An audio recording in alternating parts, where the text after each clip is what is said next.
The Department of Defense suiting up for a much different fight, the battle over the budget and ways to come up with nearly $500 billion worth of cuts over the next 10 years.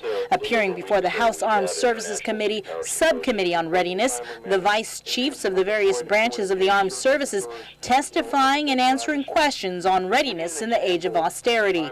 During the hearing, Guam Delegate Madeline Berdallo, who is the ranking member of the subcommittee, inquired about the possible reduction in force considered by NAVFAC Marianas and the possible deactivation of 2 Seabees battalions. Vice Chief of Naval Operations Admiral Mark Ferguson III.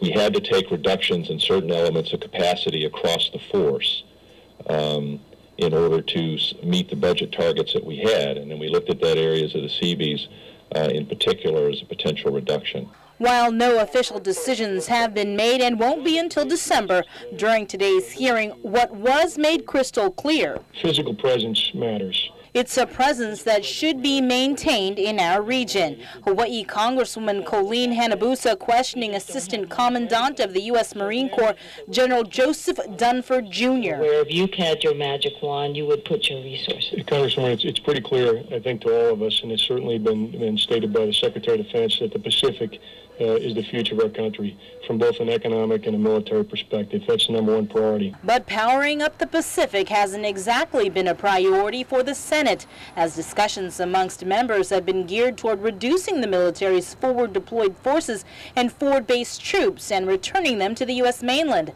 General Dunford said a decision like that would be a detriment to the defense and interests of America and its allies and would further hamper the military's ability to respond to crises.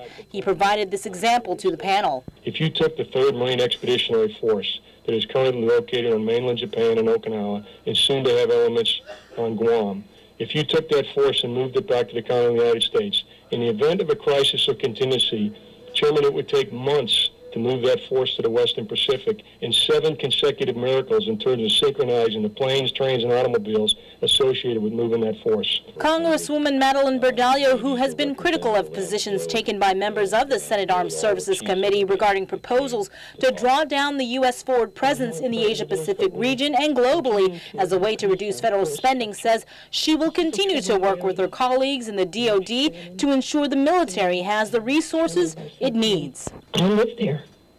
That's my home. And I want to know that we Americans living in Guam and other islands surrounding us are protected.